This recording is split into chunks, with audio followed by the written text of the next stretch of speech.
Hey everybody, welcome back to the Spinner Rack. I'm here with my boys PD and Kyle. Say what's up, gents. What's going on? On the road and ready to rock. Hey, today we had to give you this special episode. We're going to be discussing Rob Liefeld. You know, one of the greatest comic book creators that we've had this century. You know, he's posted some comments about Jim Lee where he says, Jim does not draw a better Wolverine. At best, equal. You guys who bend the knee at everything Jim does are blinded by your childhood nostalgia. I mean, we got to remember that Liefeld was the guy who created Cable, the guy who created Deadpool, you know, the guy who helped to start Image. You know, he was one of the most successful comic book creators from the 1990s. So enough respect going there as far as we're concerned. Now, talking about these controversial comments, can he even... The 1990s. The 1990s are considered the worst period for comics ever. Just to keep that in mind. The greatest creator of the worst period ever. So sorry for that interruption. Just trying to frame it right. So here, the question is, are these comments correct? So I'm going to pass it to somebody who is clearly level-headed and can give a better comment than our boy Cal. Petey, please. Remember, you're on the record. Well, first off, I don't like how you passed it off, trying to do some nonsense. We are here as a team, and the team is here. The team isn't Mars and Robert Liefeld, right? Now, the key thing is that many kind of, as they say, like, you can't even compare Rob to Kirby, but there's many, was it impressionistic? Sorry, I mean, Kirby, we're talking about... No, stop. I'm just saying that. Don't start. Don't even say that. Taking the human form and kind of, but Kirby started using real anatomy, using real stuff, and he would say, like, why he would do it was because of time. These guys work on one book, and you still can't get it. But at the same time, he wants to say, hey, let's take a subtle drawing by Jim Lee that was for a card, right? And looking at it, like having it blown up now, I'm just like, wow, yeah, I definitely love the card series because it was Jim Lee inked all of those. And I think that probably why he was like running, you know, left the X-Men also because he'd done so much work. But he's comparing a real rough shot of Wolverine that he did and saying, hey, you know, it's either equal or, you know, like maybe he's better. And I think he's using terms that pros would use to people who were coming into the industry, right? So someone like Howard Chaykin would say, you know, like Byrne would probably say that about himself, that most people are blinded by their, you know, childhood nostalgia, saying how much greater, how much better the X-Men are than any of his current stuff, right? So it's like that aspect happens to us as fans.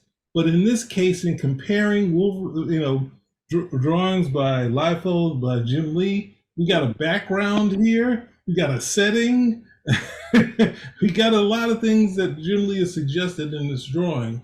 And in the Rob Liefeld one, we just get a Wolverine to camera, you know, and there's nothing else there. And obviously the hard part is the anatomy. That anatomy's only gotten worse, but at the same time, he's popular and he doesn't want to lose that style. So, you know. Both were pretty good though. I mean, looking at both of these images, they both, you know. No, get out of here with that. All right, so you know what? Let's give Cal a chance to say to weigh in for this. You know, hopefully we have someone a little bit more objective than what we just got from you. So Cal, hit us with your best shot. I have read plenty of Jim Lee comics. Jim Lee is an artist who is sought after and appreciated across different characters and across different mediums, because he's on artwork outside of just comics. And I can say with all certainty, Rob Liefeld, you are no Jim Lee. I don't think he's saying that. If I just to interject, I think yes, Jim Lee is one of the greats, but Liefeld is also considered one of the greats. This is like this nonsense people like to do when they want to talk about who can beat who in a fight, and then they want to take like an image where one guy's getting sucker punched and say, look, see, he couldn't fight right here, and totally take out the context that he was getting sucker punched. Rob Liefeld is using an image from a comic and an image off a card. Nobody expects the same detail on a card, okay? Unless it's Jusko, Joe Jusko, who we should have done a show a long time ago. But anyway, that would be a totally different thing. You can tell that this is not necessarily, Jim Lee is doing card work over here. It's not the same. But here's the thing though. I could easily find a better image of Wolverine from Jim Lee, and that would be no problem. I would not be able to do that with Rob Liefeld. And that would pretty much me be saying that, okay, Jim Lee was lazy here, but on his laziest day, okay, he draws like Rob Liefeld. Rob Liefeld draws lazy all the time.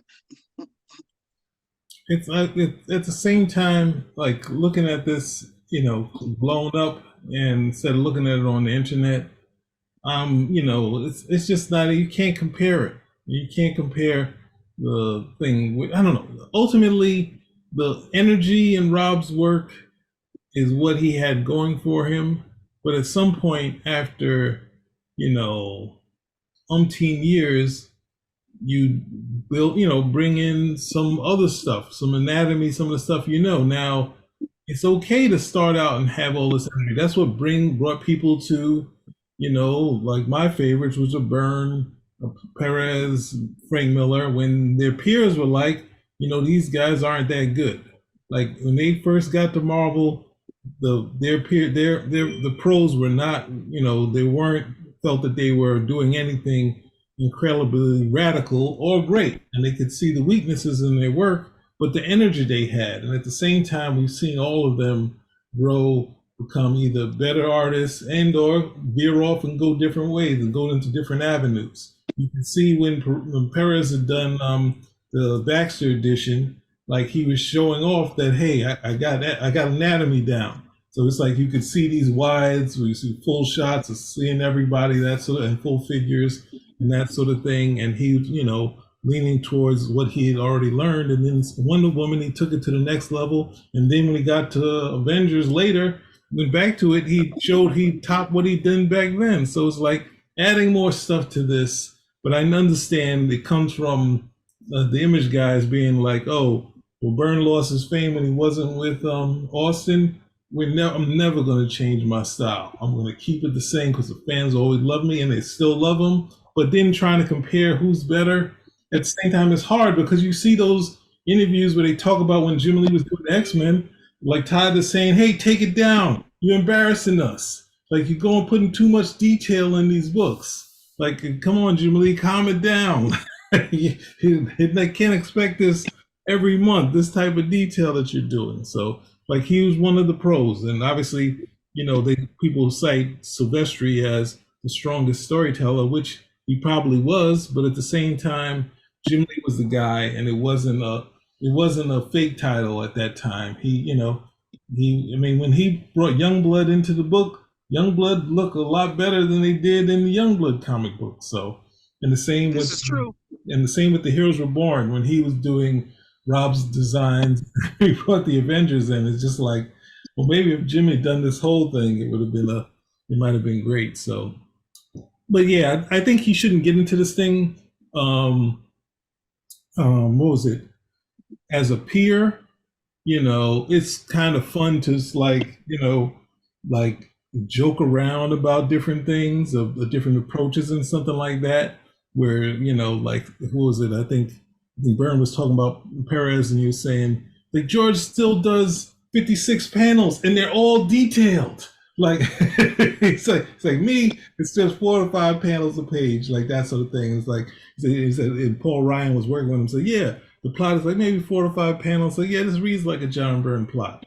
So it's like, but that's sort of fun rather than saying, hey, look, like someone saying, or maybe someone started this and said, whoever they blocked out on this thing blocked it out and said that Jim Lee does a better one. It feels like he didn't put up, if you want to pick a picture, a Jim Lee picture, I like this one. I like the card. I'm fine with it. But it feels like he's trying to show that, hey, look, mine is more action packed and this, that, and the other. And it's just like, I wouldn't say equal. I struggled with him at this period, and when he was on New Mutants when Wolverine would show up. So it's not really my cup of tea. But then don't play this game. Please don't play this game. Not only did he play the game, but once he got caught, he deleted the text. He deleted the tweet. Yeah. Then he started posting some other stuff from, I guess, was it the new Deadpool thing that he's doing with Wolverine? And it's like, it's not, the hard part is that he's a good salesman. He's telling you that, hey, I do great layouts. I have a lot of energy, and my stuff pops, that sort of stuff. And it's like, yeah, that's fine, but they keep getting into this thing, like, when you hear Jim Lee point out that, hey, I'm glad we had Silvestri because I wanted another artist that knew how to draw feet. And then someone says, hey, you can't draw feet. And then he shows, hey, Jim Lee can't do blocking feet here, put a rock in front of it. We did it here too. Other artists have done that. It's just like, and the same thing he's doing, he had a Mark Tex, a Wolverine picture that was real bulky. He's like, see, you guys must hate this too. And I'm like, it's not the same. And it's changing the argument. But this is something that pros would do, where pros would say, sometimes the people are blinded by nostalgia, but it's like, it would fall in line for Rob too. It would be like Cable, Deadpool, New Mutants, 98. That falls right in line for any Liefeld fan too, which is, it is what it is. Well, what's up? What are you saying? No, this guy's out there who swear by Liefeld, and I wonder, like, what books were you reading?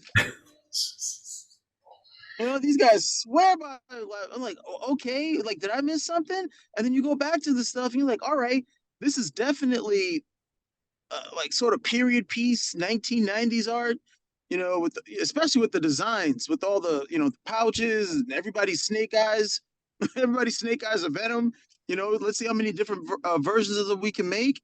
But yeah, no, Jim Lee hands down is just a better artist. It's not even something he should have engaged in. Mm-hmm. Yeah. Mars, it seems like you're pretty quiet right now. I'm just listening to the madness. That's all I'm gonna say. I feel.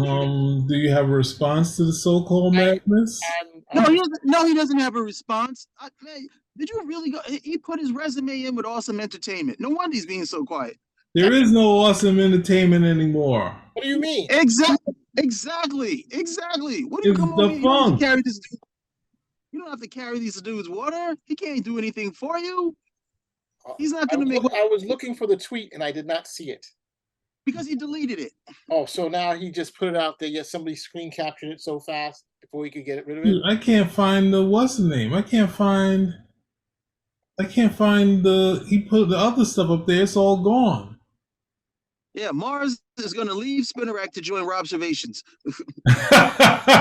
Robservations is very popular. What can you say, bro?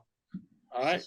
Well, we have to. That's the thing. Bringing that up, I'm not. The thing of it is, that's the thing. When I bring up him using terms that are in the comic field, he is also kind of trying to change history. That's what I'm worried about. That's a big thing, where he has a lot of the history, but at the same time, he kind of throws in a different angle to it. Because in Robservations, I brought it up before, but I couldn't find the article where Peter David talked about the debate between Todd McFarlane and Peter David, where Robservation, he was talking about it in a sense of saying, hey, Rob is, once the first questions are over, it was just kind of slug, and it was just somebody basically, beating up on the guy, and it's like trying to turn Todd into a victim. And it's just like, they're not talking behind the scenes where, Perez said yes to it, and he was trying to make Perez into a guy who was not being fair. When Perez one was like, I don't want to play any games. I don't want any games. And then he said, Perez heard there were going to be cheerleaders and all this other stuff. And then he flipped out. He said, I'm not doing this unless Peter David's okay. I want to stop this debate altogether. And then Peter David said, let him bring whatever he wants. Like, I'm not worried. So they went along with it. So there were a lot of hijinks and a lot of plans. And you could see once it started going left, all those plans, once he started losing, he started to go to the just, somber thing. But the way Rob presented it was, here, these guys are already taking their shots at Image. And then we took some more shots. And it's just like, you didn't have to say yes to it. You were trying to find out that, I don't know, I'm going too far on it, but it's just I just say you have to watch it. You have to watch it because there's not too many people talking comic history of the 80s and 90s, and there's only one lone voice, and he's taking this information, and it's just like, well, Cal, you said it. You've already said it better than I have. So can you say your statement on Robservation? Don't say When it. Rob Liefeld makes an observation, he's usually on point. When he makes a Robservation, good luck, buddy. It can't be this painful for you, Morris. It is.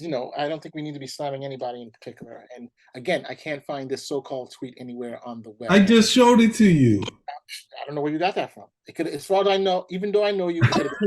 No, don't do that. Don't do that. Cut that out. Okay, we're not gonna. No. Okay, this is our show. Okay, Yes. we've been working with years. We've known each other since we were for kids. We're not gonna do that nonsense. You're gonna come over here and say the PD suspect because you can't find it now. Don't do that. Don't do that. Wow. I thought we had a show here of brothers. Oh, I found out we have a you say a shill? Like you're coming in here like, what happened? You guys, did you get a job with Rob? You gonna start being the engineer for Robservations or something? Okay, we do our research. We are top notch when it comes to this. We don't bring anything bogus or secondhand to the show. Okay, so if Petey brought that image is legit. End the story. We're not going here to look for something. And even though I'm saying this, I can look in his eyes. I can see the reflection on those glasses. He's still looking for something. No, this is not the first time that they. Huh? The first time you slandered him? I'm just saying that being that he. Wow, that was. This is not the first time. This is not the first time that he's had these rash reactions on the internet. They wake up, him or Eric Larson, they wake up and they say, here's the John Byrne Namor page. Oh, look, he's trying to do Todd McFarlane layouts. Look, and he's doing it wrong. And the two of them go bouncing back and forth. And then they say, hey, didn't Byrne do that in the last Galactus story? That was before Todd's Spider-Man. They say, oh, like they just start, then it just dissolves away. But they're still attacking all the time, and they're pros. Yes, there would be wars between the people, but it's just like, let's play internet. And know our best thing, let's get some shots in there. And it's just like, look, didn't Jim Lee ask Rob back to DC a number of times? And he thoroughly burned that bridge. So it's like, why are you still like saying how he sold his company because Disney tried to bankrupt him on the Gen 13 thing? Like, leave it alone. If fans like who they like all comic pros have gone through that, where they turn to you, it's like they have you sign this, and then they tell you they like somebody else better, and it's like that's what fans do. So it's like you move on and you keep doing your work, but and instead of playing internet, but. So, is there anything else you guys need to add? I have nothing else. That's what I thought. And Kyle, I stand by my credo. If it's an observation, Liefeld can be pretty good. When it's a Robservation, we're off the rails, people. You were saying beating a dead horse, you mean Liefeld's work? Oh, dude, that is definitely wrong, man. Are you out of your mind? No, you should have saved that one for when we do public domain. Rob Liefeld on Superman. Oh God, perfect. Mars has got to be there for it. We all got to listen to it. We're coming back. No. Okay, look. Why are you trying to hold back the last? You actually laughed at. Yeah, there we go. You actually found that one funny. No, I'm laughing by myself. There we go. Now I don't have to cut it. I got you laughing. Look. This guy helped to start the creator ownership in. You never heard of the Turtles? There was something called the Turtles that was out. And so he, with McFarlane, Pacific Comic Books, you ever heard of them? Jim Lee, they made a impact You know, to this The day, clips. his characters, Cable, are still popular. To this day, Deadpool is still popular. You know, they've made the movies. So I mean, we have to remember the and just a couple of while we did an episode where we are talking about Netflix wanting to buy up all his stuff. They did. They gave him the money. They gave him the money, So, and then they smarted up and got out of that deal. this guy's like, Do you want to see a brigade? Like they have to. It would be the hard part is like whatever you have, you should make as much money as you have on it, right? And if people want brigade, that's fine. But at the same time, you're going to be taking that thing. You're going to take the those.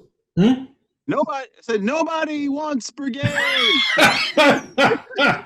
I can't. All right. I don't have to say what I was going to say. There we go. It's so easy for you, Cal, to throw one-liners behind your computer there, okay? All right. You're kidding me. It's Rob Liefeld. He makes it easy. Come on. It's not hard. You know. Real, I mean, come on. What? Are you telling me people are really breaking down doors for brigade? Brigade? Come on.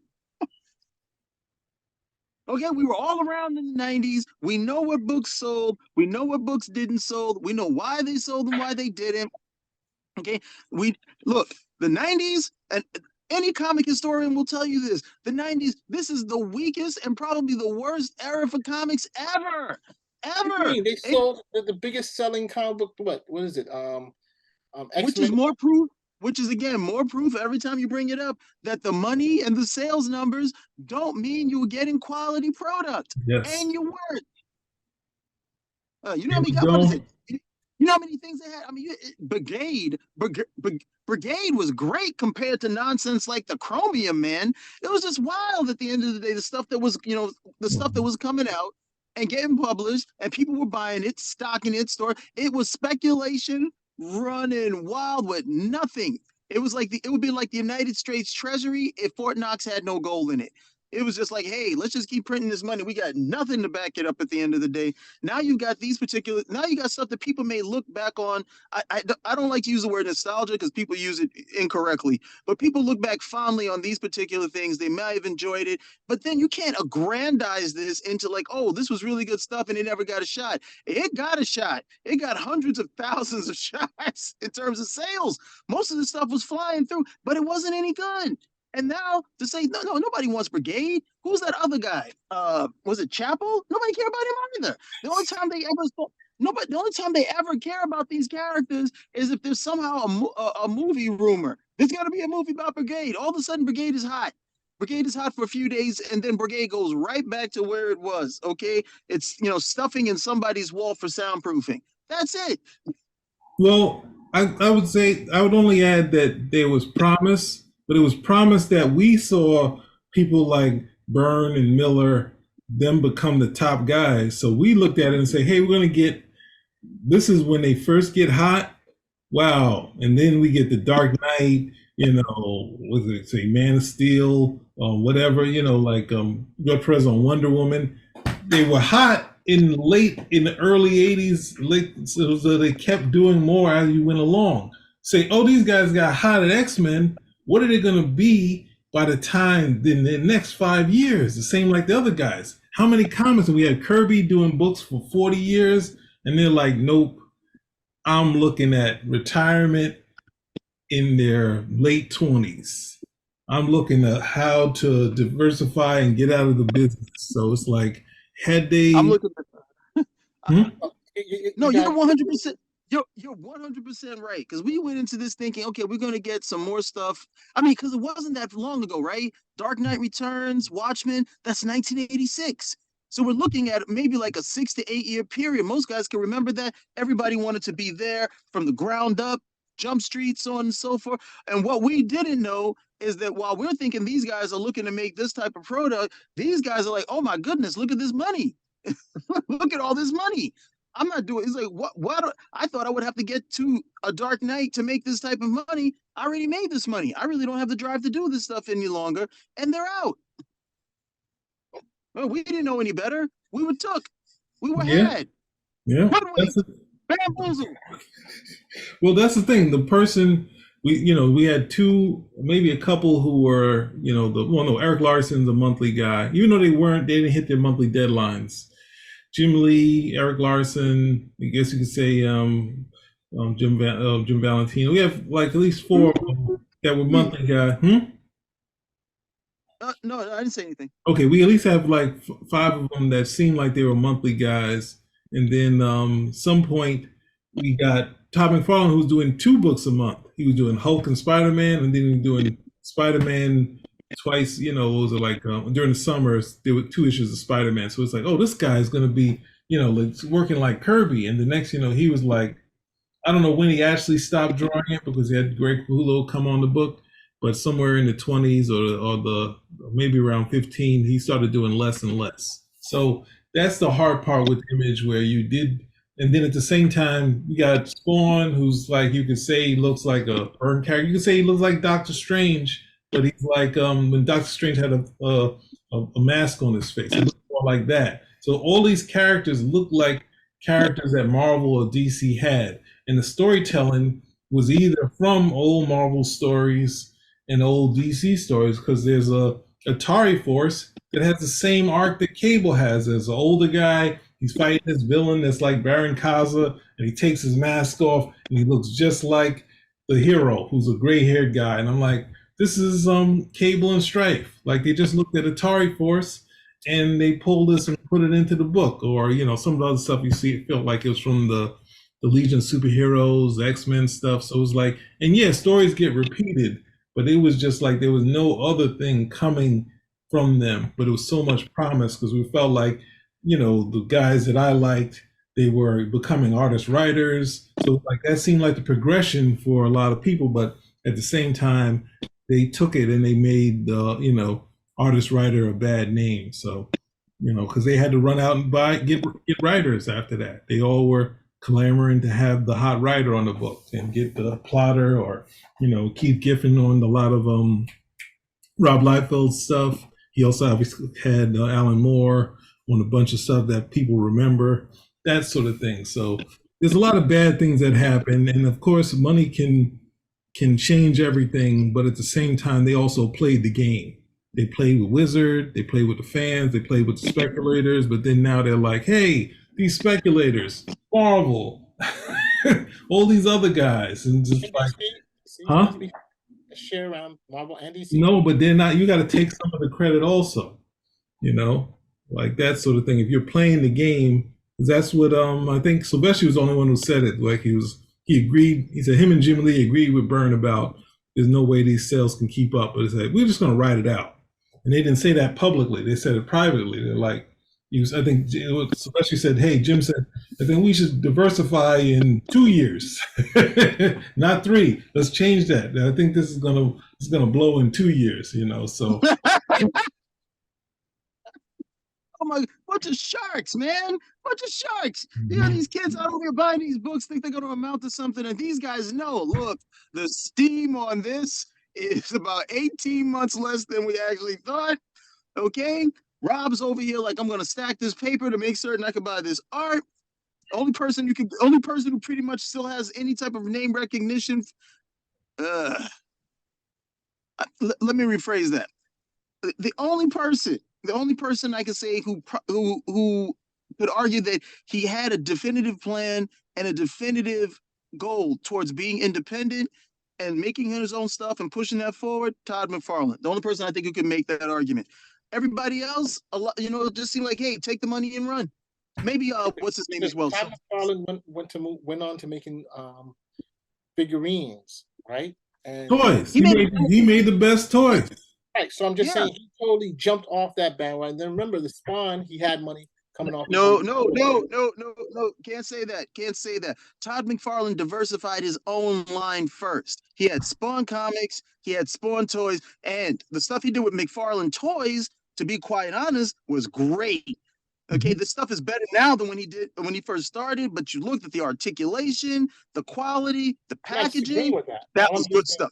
I'm just saying he diversified from before. So unlike the others, when the drop came, he had the ability to he diversified with Spider-Man #1 money. All of them had money, right? Him, Jim Lee, Liefeld, all made tons of money coming out of here. And we keep saying, "Oh, the comic market," but why did it? Let's go back. It wasn't Liefeld. Let's call it. Let's say what it is, gentlemen. It wasn't Liefeld who did that. But what happened is that the market got saturated because they were doing 1,000,001 different covers, right? And people were thinking that No, that was going to go no, up the market. forever No, and ever and ever, and it didn't. this is not about. It was not about saturation of the market. It's strictly. I mean, it's like what is it? It's the Great Depression. Okay, it's like it's like every time a bubble bursts, that dot-com bubble, the housing market, when all these guys who are greedy, they do what? They're gonna pump all their money into this new thing because you can get in now really low, dirt cheap. It's the same thing when those guys were betting against they were betting against the housing market, and they started buying up all that debt. They bought up all these guys' debt, and then when the housing market finally folded, they made out like these guys made out with billions of dollars. Like these guys went right into these guys went into comics, not Liefeld and those cats. Those guys were trying to make comics, and Liefeld himself said he expected he might do an issue and he'd sell 100,000 copies, but it was all his money at the end of the day. So he knew he would make out. He figured he could sell that many with the following he had. He didn't expect to sell 1,000,000. He didn't expect to sell 2-3 million. At the end of the day, that really changed stuff. That really changed stuff. But okay, what happened was those guys, much like with Alpha Flight, when Alpha Flight sold, it was like 400,000 copies. We don't talk about But Alpha Flight. We don't talk about Alpha no, Flight. as an example, Alpha Flight sold about 400,000 copies. But when they check the numbers on this, it's like, this sold 400,000 copies? There's not 400,000 guys out there who read Alpha Flight. Oh, they're speculating. So we got like 100,000, maybe 200,000 guys, and they're all buying 2 copies. Okay, great. That's not a big deal. When you had those numbers like with Liefeld, when you got one guy buying 10 copies, and then these guys come back later on and say, all right, I'm coming back to cash in this bond. How much money can I get? You can't get anything because the treasury because the treasury isn't based on anything. What do you mean there's no gold in the treasury? Sorry. And then that was it. Guys, what is it? The biggest hit that thing took, one, because of the speculation, and two, because the DC and Marvel, DC more than Marvel, but they both, they said, let's go in on this spec, too. So what is it? The Death of Superman, that was pretty, yeah, I could say that. I don't know. I'm pretty much, I'm not 100% certain on this, but I know a lot of guys went over there and bought Death of Superman thinking that this book they were going to be able to make some money on. Not realize like that book sold like 6 million copies, man. Yeah. It's like it's not rare.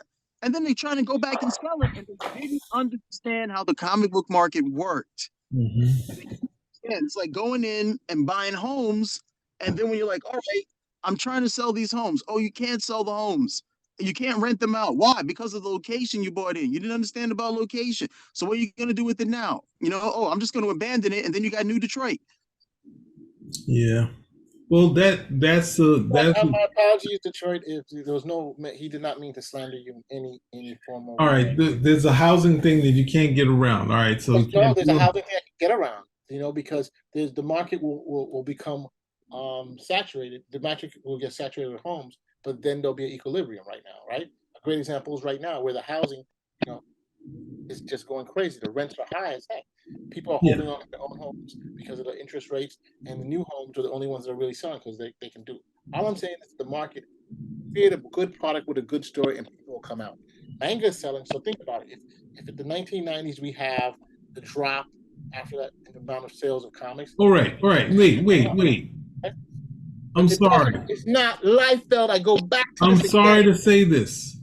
There's only 10 issues of Youngblood drawn by Liefeld in We're not talking about that, Peter. 3-year period. We're not talking about that, Peter. That's how many issues of the original thing. And he had fill-in people. He had a team Youngblood going on there done by other artists.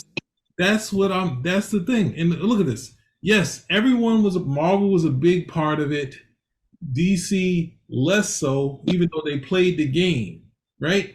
But the thing of Image did was saying, hey, this is how you do it.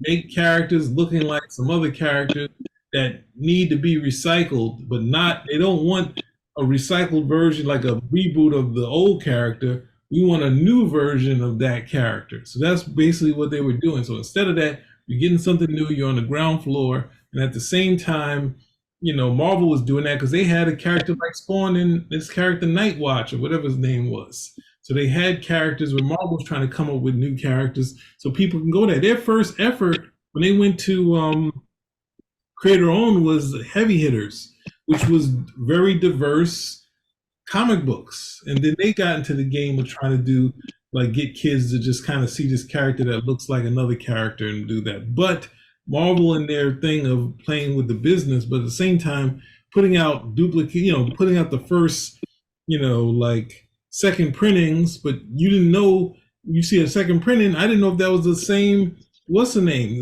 The next issue. So I buy and I'm like, this is the same issue I got before. So it's like that's one of the horrors where they could put things out.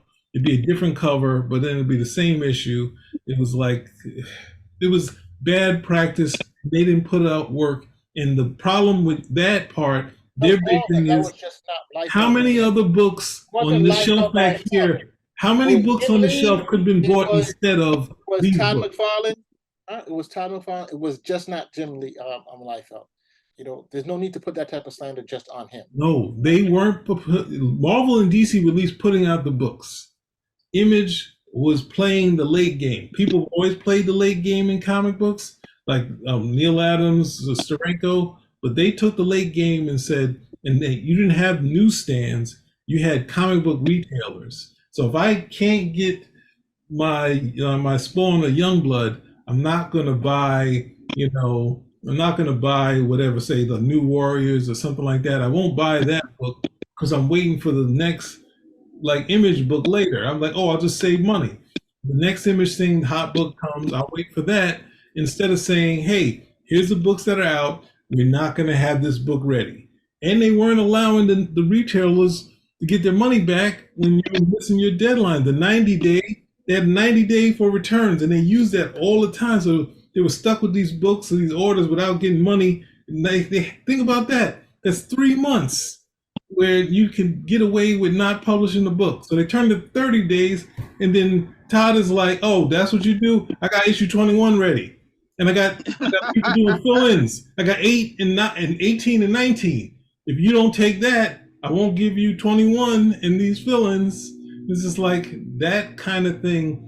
And the hard to say the retailers were playing the game of we're selling the hot books. We're not going to sell these books that aren't going anywhere. So it's like they're waiting around. But at least if you only have books that are going to be printed and you're only going to miss, maybe a deadline, a couple deadlines a year in your line, then you can say this is factual. I'll pick out these books, and other books could survive rather than die during that period. Then when Marvel cranks it up and goes to Heroes World and destroys the whole thing, they actually, they set the bomb off. Then you can say, hey, it's Marvel, but Image, they don't even say it's Marvel. They go and say it's DC for the Return of Superman, like that. And they say live. They say the crossover between Valiant and Image is the book that torched the industry because it was late and it didn't sell. Like that was the thing that really torched the industry. Of course, we say that the guys who work with the big comic companies, right?